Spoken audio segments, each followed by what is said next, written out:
আজ হাওড়া ব্রিজটায় কোনো গাড়ি, বাস, লরি, কোনো যানবাহনই দেখতে পারবেন না, কারণ আজ কলকাতা বন্ধ। তো বন্ধের কারণে আজ শিয়ালদা থেকে হাওড়া গামী যাত্রী সমস্ত যাত্রী হেঁটে হেঁটে হাওড়া স্টেশনে যাচ্ছে, কারণ কোনো যানবাহন নেই। তো এই যে দৃশ্যটা বা আজ যে হাওড়া ব্রিজ দিয়ে মাঝখানে হাঁটছে, এটা খুবই কম, কারণ কোনো বড়সড় বন্ধ না হলে এই হাওড়া ব্রিজ দিয়ে মাঝখান দিয়ে হাঁটা যায় না। দেখতেই পাচ্ছেন ওই সাইড দিয়ে, দেখুন সাইড দিয়ে যাওয়ার রাস্তার এদিকে এটা, আর আমরা হাঁটছি পুরো মাঝখান দিয়ে।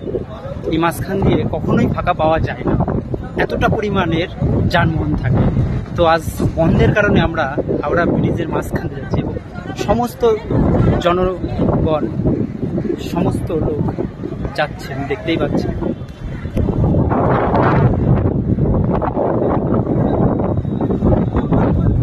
সমস্ত লোক এই হাওড়া ব্রিজের উপর দিয়ে যাচ্ছে।